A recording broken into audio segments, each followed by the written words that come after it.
Good morning and welcome back to my another vlog. আজকে দ্বিতীয় দিন সকালবেলা। আজকে হচ্ছে 1 জুন। কলকাতায় কিন্তু আজকে ভোট, তো সেরকমভাবে সকালে কোনো প্ল্যান আমাদের নেই। জাস্ট ঘুম থেকে উঠলাম, এবার দেখা যাক কি টিফিন খাওয়া হয়। কালকে রাত্রেবেলা অনেক রাত্রে কারেন্ট এসছে, তো ঘুমোতেও অনেক দেরি হয়ে গেছে। এখন মোটামুটি 11টার সময় আমরা সবাই ঘুম থেকে উঠলাম, তাও সবাই উঠেনি। মিষ্টি এখনও ঘুমোচ্ছে, ওকে ডাকি একটু চাটা খাই, দেন দেখা হচ্ছে।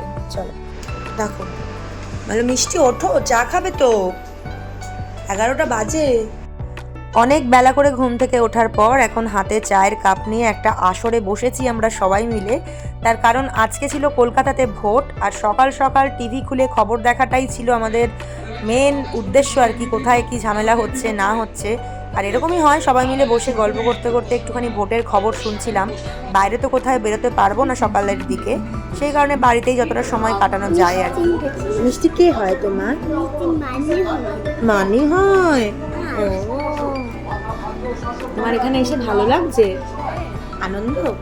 স্কুলে যাবে না? বাহ। সকালের চায়ের পর্ব শেষ করে এখন আসলাম রান্নাঘরে। এখন তৈরি হবে ব্রেকফাস্ট। মিষ্টিই বানাবে, আমি শুধু ওকে একটু সাহায্য করছিলাম আর কি। আজকে আমরা খাবো হলো ডিম টোস্ট। আর ডিম টোস্ট মানেই এরকম যে পাউরুটিগুলো হয় সেগুলোতে ডিম টোস্ট খেতে কিন্তু ভীষণ ভালো লাগে। আর ও পুরো প্রফেশনালের মতো ডিম টোস্টটা বানিয়েছে, এত ভালো খেতে হয়েছিল। আর বানানোর টেকনিকটাও তোমরা যে ভিডিওটা দেখছো দেখেই বুঝতে পারবে, একদম পারফেক্ট হয়েছিল, পারফেক্ট। সবার আগে পাউরুটিগুলোকে একটু সেঁকার জন্য আমি দিয়ে দিয়েছিলাম তাওয়াতে। এদিকে পাউরুটি সেঁকা প্রায় হয়ে গেছে, ওদিকে ও পেঁয়াজ লঙ্কা ভালো করে কেটে নিয়ে ডিম দিয়ে ডিমটাকে ফেটিয়ে নিচ্ছিল। ডিম টোস্টের রেসিপি তো আলাদা করে বলবার কিছু নেই, তবুও যেহেতু আমি ভ্লগের জন্য ভিডিও করছিলাম তাই তোমাদের সাথে শেয়ার করে দিলাম। ফ্রাইং প্যানটায় অল্প একটুখানি তেল দিয়ে ওই ফ্যাটানো ডিমটা দিয়ে দেওয়া হলো, আর বেশ ভালো করে ওটাকে গোল করে দেওয়া হলো, আর সামান্য পরিমাণে ভেজে নিয়ে তারপর পাউরুটিগুলোকে ওপর থেকে সুন্দর করে সাজিয়ে দেওয়া হলো। ব্যাস, একটা দিক ভালো করে হয়ে গেলে সেটাকে হালকা করে উল্টে নিতে হবে যাতে ভেঙে না যায়। ও খুব সুন্দরভাবে সতর্ক হয়ে জিনিসটা করেছে, একদম পারফেক্ট হয়েছে। তারপরে আমাকে জিজ্ঞেস করলো কি পিস পিস করে কেটে দে, বললাম হ্যাঁ দে। আর অনেক কিছু খেয়েছিলাম সকালবেলা থেকে উঠেই, ভাবছিলাম যে এত কিছু সকালে খাচ্ছি, দুপুরবেলা আবার ওদিকে রান্নাবান্না হচ্ছে, তখন কি হবে। ঠিক আছে, সকালে এখন খাওয়া হচ্ছে, হয়ে যাক। আর এখন হচ্ছে ডিমের পোঁচ। আর ওর কিন্তু সকালের খাওয়া হয়ে গেছে, তবুও ডিম টোস্ট দেখে ওর হয়তো ইচ্ছা হয়েছে খাওয়ার, তাই আমার থেকে একটু একটু খাচ্ছিল। এদিকে ফ্রিজে সসেজ রাখা ছিল, আমাকে বললো সসেজগুলো ভাজবো, খাবি? বললাম হ্যাঁ, সবাই মিলে আছি, হালকা করে ভেজে নে, খেলেই হয়। এদিকে ডিমের পোঁচ, ডিম টোস্ট, তার সঙ্গে সসেজ, অসাধারণ খেতে হয়েছিল ডিম টোস্টটা। আমি বারান্দায় এসে একটু খাচ্ছিলাম, আর এদিকে রান্না করতে করতে আমাদের পাগলামিগুলো দেখো কি যে করছিলাম দুজনে। এখন হচ্ছে নাগেটসের তরকারি। নাগেটসের তরকারি? সবজি নাগেটস। কি আছে এর মধ্যে, কি দিয়েছেন আপনি? কিছুই না, নাগেটসগুলোকে এলোমেলো করে ভেজে নিতে হবে। ভাজ।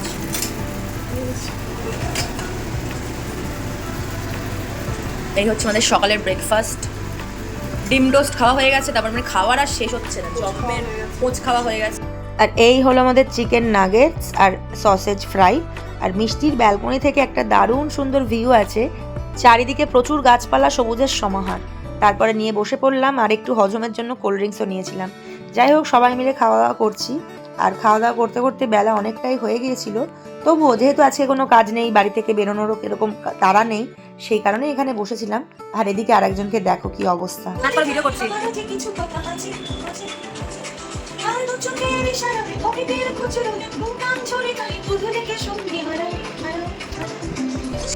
টিভিতে গান চলছিল, আর উনি বাবার সঙ্গে জানলায় দাঁড়িয়ে অনেক অনেক নাচ টাচ করলেন।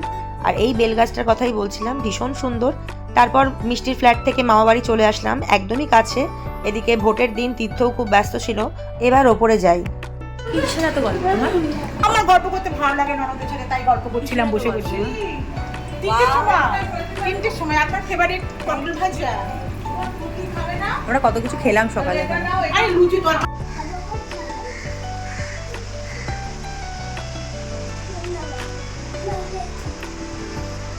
এটা কে জানো? এটা কে জানো? কে বলো তো? দাদাই। তোমার দাদাই। তোমার দাদাই।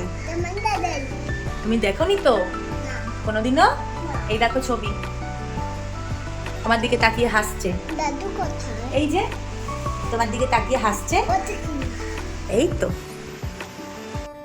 বাবার সাথে ওর কোনোদিনও দেখা হলো না, এটাই আফসোস থেকে গেল। তবে আমার মামা বাড়িতে বাবার এই যে ছবিটা, এটা অনেক পুরনো ছবি বাবার, এই ছবিটা আমার কাছে ছিল না, তাই ভীষণ মন খারাপ করছিল ছবিটা দেখে। ভীষণ প্রিয় ছবি আমার, তোমাদের সঙ্গে ফেসবুকে ছবিটা শেয়ারও করেছি। আর এই হলো আমার মামার ছাদ বাগান, অনেক অনেক লেবু গাছ রয়েছে, জবা গাছ রয়েছে, বিভিন্ন রকম ফুল গাছ, মানি প্ল্যান্টস, এত সুন্দর করে সাজানো, সবটাই মামার হাতে করা, হাতে গোছানো আর কি। আর ভীষণ পরিষ্কার পরিচ্ছন্ন, মামা প্রত্যেক দিন এগুলোর যত্ন নেয়। আর ওপরটা পুরো শেড দেওয়া রয়েছে, তাই বৃষ্টি বাদলেও কোনো সমস্যা নেই। আর দেখো কি সুন্দর করে সাজানো, আমি তাই অনেকখানি ভিডিও করেছি। আর এতগুলো কাগজি লেবু গাছের হয়েছিল। তারপর এখানে এটা হচ্ছে ঠাকুর ঘর মামাবাড়ির, ভীষণ সুন্দর এটাও সাজানো। মা আজকে পুজো দিচ্ছিল, আর এই পুচকেটা তো এখানে এসে দাঁড়িয়েছিল। ও যে ঠাকুর পুজো করতে কি ভালোবাসে সেটা তো তোমাদেরকে আগেই বলেছি। আর ঠাকুর ঘরটাও ভীষণ সুন্দর করে সাজানো, এদিকে এখনো পুজো করছে। বাজা, ভালো করে বাজা।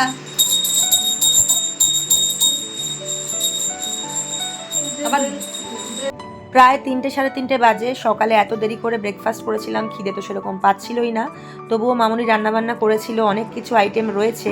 এদিকে ডাল, লাউ দিয়ে, মোচা, চিংড়ি মাছ দিয়ে, আলু ভাজা, পটল ভাজা, সব কিছু আমার জন্য স্পেশাল ছিল আর কি। আর এই যে একটা স্যালাড, এটা স্পেশালি আমি বানিয়েছিলাম, এটা ওদের ভীষণ পছন্দ। এখানে রয়েছে গরম ভাত, আর সব থেকে স্পেশাল আইটেম রয়েছে এই প্রেশার কুকারে, যেটা কিনা আজকের শো স্টপার। এটা তোমাদের একটু পর দেখাচ্ছি। এখন মিষ্টি সমস্ত কিছু বাটিতে বাটিতে বেড়ে সবাইকে খেতে দিচ্ছে। বেসিক্যালি বাপিদার জন্যই এত কিছু আয়োজন, বাপিদার খেতে ভালোবাসে, তার জন্য হয়েছে এই লাল লাল মাটনের ঝোল। আর এই দেখো গরম গরম মাংসটা, দেখেই এতটা লোভনীয় হয়েছে। আর খেতে ঠিক কীরকম হয়েছে আশা করি তোমরা গেস করতেই পারছো। যাই হোক, আরেকবার মেনুগুলো বলে দিই। গরম গরম ভাত, বেগুন ভাজা, পটল ভাজা, ডাল, মোচা দিয়ে চিংড়ি মাছ, এদিকে ছিল মাটন, আর তার সঙ্গে ছিল চিংড়ি মাছ, যেটা আগের দিন মিষ্টি বানিয়েছিল, সেটাও অসাধারণ খেতে হয়েছিল। এখন ওরা 3জন খাচ্ছে, ওদের খাওয়া হয়ে গেলে তারপরে আমরা খেতে বসবো। খাওয়া দাওয়া কমপ্লিট করে চলে এসেছিলাম আবার ফ্ল্যাটে। দুপুরবেলা খাওয়া দাওয়া করে আর কোনো ভিডিও করা হয়নি, সোজা চলে এসেছিলাম বোনের ফ্ল্যাটে। তো এত দুদিন ধরে বাড়াবাড়ি করেছি, মানে ঘোরাফেরা, গল্প, আড্ডা, মানে মন খুলে আনন্দ করেছি অনেক দিন পর। তো সবাই প্রচণ্ড টায়ার্ড, একটু ঘুমাচ্ছিলাম, প্রায় ঘুমাতে গেছি তখন বাজে বিকেল 4:30। যাই হোক, ঘুমিয়ে টুমিয়ে আমি উঠে পড়েছি, ওরা কেউ ওঠেনি, তো ওই জন্য আস্তে আস্তে কথা বলছি। আর ঘুম থেকে ওঠা মানে আমার 1 কাপ চা তো লাগবেই, তো নিজেই চাটা বানাচ্ছি। এই এখন চা ফুটছে, চাটা খাই, ঘুমটা কাটাই, তারপর কোথায় যাব সেটা দেখছি। চা খেয়ে আবার মামাবাড়িতে চলে এসেছিলাম। আর এসেই কিন্তু দেখো সবাই মিলে রেডি হয়ে গেছি। সকালের ভোট শেষ হয়ে গেছে, সন্ধ্যা 6টা অবধি ভোটের টাইম ছিল সম্ভবত। যাই হোক, এখন আর কোনো অসুবিধা নেই, সমস্ত দোকানপাট খোলা। আর আজকে সন্ধ্যাটায় দূরে কোথাও যাব না, তাই ভাবলাম কাছাকাছি কোথাও থেকে একটু ঘুরে আসি। যদিও অটো বা বাসের সেরকম রাস্তায় চলাচল দেখতে পাইনি, তাই গাড়িটা যেহেতু বাইরেই ছিল আর তীর্থও ছিল, আজকে ও বললো চল তোদেরকে আমরা পৌঁছে দিয়েই আসছি। তাই জন্য একেবারে মামাবাড়ির সামনে থেকে সবাই মিলে গাড়িতে এখন উঠছি। আর আজকে আমাদের গন্তব্য খুবই কাছে, বেশি দূরে নয়। সন্ধ্যাবেলাটা ঘরে বসে থাকবো, সেই কারণেই বেরোনো, একটুখানি ওকে নিয়ে ঘুরতে যাব। আর গাড়িতে উঠেই কিন্তু উনি ওনার মামার কোলে বসে একেবারে গাড়ির স্টিয়ারিং ফিয়ারিং ঘুরিয়ে, বিশাল ব্যাপার, যেন গাড়িটা ওই চালাচ্ছে। যাই হোক, ভীষণ মজা পেয়েছে। আসলে বাচ্চা মানুষ এই গাড়ি চালানো বলো বা যে কোনো ধরনের খেলনা বলো, ওদের এগুলোই আকর্ষণ করে। আর মামার কোলে বসে গাড়ি চালানোটা ওকে অনেকটাই বেশি আনন্দ দিয়েছে। তারপর দেখো আমরা চলে এসেছি অনেকটা দূরে, সোজা রাস্তা দিয়ে। এখন আমরা আছি সাউথ সিটি মলের সামনে। মামাবাড়ি থেকে এর দূরত্ব মাত্র 10 মিনিট। আগে তো আমরা হেঁটেই আসতাম, যখন সাউথ সিটি মল প্রথম তৈরি হয় তখন থেকে আমরা এখানে আসা শুরু করেছিলাম। আর এত বছর পরেও এখানে আসছি, সেটা ভেবেই ভালো লাগছে। এসেই সবার আগে দাঁড়ালাম এই নিম্বু সিকাঞ্জির দোকানটাতে। একটুখানি গরমের মধ্যে গলা ভিজিয়ে নিতে হবে। আমরা এখানে অর্ডার করেছিলাম লেমন সোডা সল্টের, সেটা হলো মিষ্টি দেওয়া ছাড়া। আমরা সবাই ভেবেছিলাম একটুখানি সল্টেড সোডাটাই খাই, আর আমাদের হাতে একবারে দিয়ে দিয়েছে ঠান্ডা ঠান্ডা সল্টেড সোডা ওয়াটার। আর আরেকজনের মুখটা দেখো, এমন যেন ব্যাপার যেন ওনাকে কি দেওয়া হয়েছে, ওর এত খারাপ লেগেছে খেতে। আসলে বাপি একদম টক খেতে পারে না, আর আমি যেহেতু টক খেতে ভীষণ ভালোবাসি, সেই কারণে আমার ভীষণ ভালো লেগেছে। যাই হোক, অনেক রকম খাওয়া দাওয়া হচ্ছে দুদিন ধরে, সেই কারণে একটুখানি সোডা ওয়াটার খাওয়াটা দরকার, হজম তো হতেই হবে। আর সাউথ সিটি কমপ্লেক্সটা তোমরা আশা করি সবাই চেনো, অনেক বড় একটা জায়গা জুড়ে এই কমপ্লেক্সটা তৈরি হয়েছে। এখানে অনেক আসতাম এক সময়, আবার এত বছর পর আসলাম। সেরকম কোনো প্ল্যান নেই, শপিংয়েরও প্ল্যান নেই, পয়সার প্রচুর অভাব, এখন এই সময় শপিং করার মতো টাকা পয়সা নেই, শুধুমাত্র ঘুরতে আসলাম। আর সত্যি কথা বলতে এসেছিলাম এখানে যে টাইম জোনটা রয়েছে, ভেবেছিলাম ওকে নিয়ে একটু ওখানে নিয়ে যাব। দেখা যাক কীরকম কী প্রাইস, তারপরে সেই বুঝে ডিসিশন নেব যে আদৌ সেখানে আমরা ঢুকবো কিনা। যাই হোক, সাউথ সিটি মলটা দেখো ভীষণ সুন্দর, আমার ভীষণ পছন্দের জায়গা। আর ওদিকে দুটো চড়ুই পাখি কী যেন একেবারে গল্প করতে করতে কাঁধে হাত দিয়ে আসছিল আর হাসাহাসি করছিল। প্রচুর ভিড় ছিল, প্রচুর শোরুম। এই বোধহয় এমন একটা জায়গা যেখানে সমস্ত রকম ব্র্যান্ডের জিনিস তোমরা একসঙ্গে একই ছাদের তলায় পাবে। তারপর চলে আসলাম ওপরে, এদিক ওদিক একটু ঘোরাঘুরি করলাম, প্রচুর ফটো তুলেছি সবাই মিলে। সেই ফটোগুলো তোমরা আগেই দেখেছো, সেগুলো আমি আগেই পোস্ট করেছি। আর ফটোগুলো আশা করি তোমাদের ভালোও লেগেছে, আমাদেরও ভীষণ ভালো লেগেছে। অনেকটা উপরে চলে এসেছি, উপরের ফ্লোর থেকে পুরো নিচের ভিউটা তোমাদেরকে দেখাচ্ছি। অনেক অনেক লোক এসেছিল, আর যেহেতু ভোটের বাজার সবারই প্রায় ছুটি, তাই কাছাকাছি মানুষেরা তো এসেই ছিল। আর এই সেই টাইম জোন যেখানে গিয়ে কার্ডের যে রিচার্জ করাতে হবে, সেটা শুনে আমার হার্ট অ্যাটাক হয়ে যাচ্ছিল। আরেকটু হলে বলছিল 600 টাকা দিয়ে কার্ড রিচার্জ করাতে হবে। তখন আমি মনে মনে ভাবলাম, ভাই আমার পাড়ার পার্কই ঠিক আছে, ওখানেই আমার ছেলে প্রচুর খেলে, আর এখানে যা যা গেমস রয়েছে সেগুলো হয়তো ও খেলতেও পারবে না। তার থেকে এই টাকাটা দিয়ে আমরা ভালো কোথাও গিয়ে পেট পুজো করব, পেটেরও শান্তি মনেরও শান্তি। তাই সোজা ওখান থেকে বেরিয়ে আসলাম, আর বেরিয়ে দুজনে হাত ধরাধরি করে একটুখানি হাঁটাহাঁটি করছিলাম। আর ও বলছিল, ধুর কি করছো? একটুখানি হাঁটি না, কি আছে। একটু আগের দিনের কথাগুলো মনে করছিলাম, এখানে অনেকবার আমরা দেখাও করেছিলাম বিয়ের আগে। যাই হোক, এখন চলে এসেছি যাদবপুর থানা থেকে একটু এগিয়ে মামাবাড়ির একদম কাছে দ্য হাওড়া ব্রিজ রেস্টুরেন্ট কাম ক্যাফেতে। তো ওরা বললো এখানকার খাবার নাকি ভীষণ ভালো হয়, তাই সেই কারণে বাইরে আর বসিনি গরমের মধ্যে। ভেতরে যেহেতু এসি সিটিংয়ের ব্যবস্থা ছিল, তাই সোজা ভেতরেই চলে আসলাম। আর এখানে এসেই ভীষণ খিদে পেয়ে গেছিলো, আর আমি এমনভাবে মেনু কার্ডটা পড়তে শুরু করেছিলাম যেন কাল আমার মাধ্যমিক পরীক্ষা। যাই হোক, ভীষণ মনোযোগ দিয়ে মেনু কার্ডটা দেখলাম, কিন্তু আলটিমেট অর্ডার করলাম কিন্তু মিষ্টির পছন্দেই, কারণ ওরা জানে এখানে কোন খাবারগুলো খেতে ভালো হয়। সেই কারণে আমি আর রিস্ক নিইনি, সবার আগে একটা কোল্ড ড্রিঙ্কস অর্ডার করলাম, কারণ খেতেও হবে হজমও করতে হবে। তাই কোল্ড ড্রিঙ্কসটা খেয়ে একটুখানি আগের খাবারগুলো হজম করে নিই, এরপর যে খাবারগুলো অর্ডার করেছি সেগুলো আসবে, সেগুলোকেও খেতে হবে। যাই হোক, তারপর একটা দারুণ সারপ্রাইজ পেলাম। তীর্থ আসলো দেবাঙ্গনাকে নিয়ে, ওর সঙ্গেও আলাপ হয়ে গেল। অনেক দিনের ইচ্ছা ছিল ওর সঙ্গে দেখা করব। আর আসার সঙ্গে সঙ্গেই এই যে গিফটের পর গিফট ইনি পাচ্ছেন, আমার মামা বাড়ি, এদিকে উনি এসে একটার পর একটা গিফট এর থেকে তার থেকে পেয়েই যাচ্ছে। আর এগুলো সব দেবাঙ্গনা নিয়ে এসেছিল, আর সব থেকে ওনার যেটা পছন্দ হয়েছিল সেটা হচ্ছে এই সাইকেলটা। যাই হোক, ও ভীষণ খুশি। তারপর চলে আসলো গরম গরম ডায়মন্ড কাটের ফিশ ফ্রাই, আর তার সঙ্গে ছিল মেয়োনিজ, কাসুন্দি আর একটুখানি স্যালাড। আর ফিশ ফ্রাই পেয়ে তো উনি ভীষণ খুশি হয়েছেন, ওনারও বেশ পছন্দের খাবার এটি। তাই ভাবলাম ওকে দিয়েই শুরু করা যাক। ও বেশ আনন্দ করে খেয়েছিল। কোয়ালিটি কোয়ান্টিটি দুটোই অসাধারণ ছিল, যেটা বলতেই হয়। তুমি কি খাচ্ছ বাবা? এটা ভালো খেতে, মুখের কি লাগিয়েছিস? এরপর চলে আসলো মিক্স চাউমিন। তোমরা আবার ভেবো না আমরা কত খাই, সত্যি কথা বলতে সব রকম খাবার অর্ডার করেছিলাম, সবাই মিলেই একটু একটু করে খেয়েছিলাম, খুব বেশি কিন্তু খাইনি। আর হ্যাঁ, আমরা প্রচুর খাই, তার প্রমাণ দেখবে। এ সমস্ত কিছু খেয়ে সঙ্গে সঙ্গে একটা ফুচকা দাদাকে দেখতে পেয়েছিলাম, ওখানে এসে দাঁড়িয়ে পড়েছিলাম। দুই বোনে মিলে বললাম চল একটুখানি ফুচকা খাই। ফুচকা খেয়ে বাকি যে রাস্তাটুকু আমরা হেঁটেই বাড়ি ফিরলাম। মা, মামনি, সন্দীপ ওরা গাড়ি করেই চলে গেছিলো। আমরা ভাবলাম এত কিছু খেয়ে খাবারটাকে একটু হজম করতে হবে, সেই কারণে মিষ্টি, আমি আর বাপি আমরা তিনজনে মিলে হেঁটে হেঁটে বাড়ি ফিরলাম। আর বাড়ি ফিরে এরপর আমাদের আসর বসলো।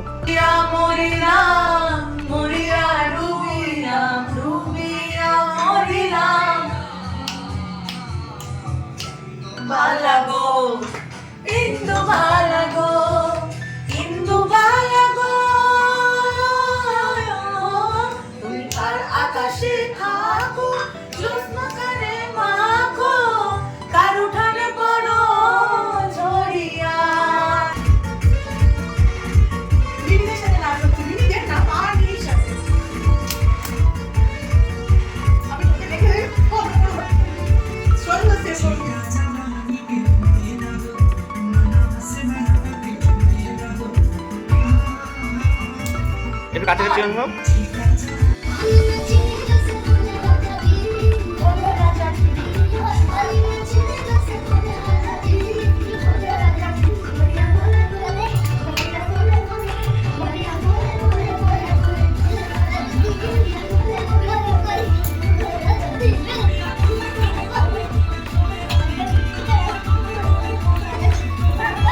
নাচে গানে ভরপুর একটা সন্ধে কাটালাম। এখন বাজে রাত প্রায় 1টা। এখন আমরা ডিনার করব, আর ডিনারে রয়েছে আগের দিনের পোলাও ছিল কিছুটা। আমরা বললাম আমরা পোলাওই খাবো, ভাত ফাত করার আর কোনো দরকার নেই। আর সকালে তো মাটন করাই হয়েছিল, তো সবাই মিলে একসাথে বসে এখন খেতে বসেছি আর কি। অনেক খাচ্ছি, দুদিন ধরে বাড়ি গিয়ে সব কন্ট্রোল করব। আজকের ব্লগটা এখানেই শেষ করছি। কেমন লাগলো অবশ্যই জানিও। সবাই খুব ভালো থেকো, সুস্থ থেকো।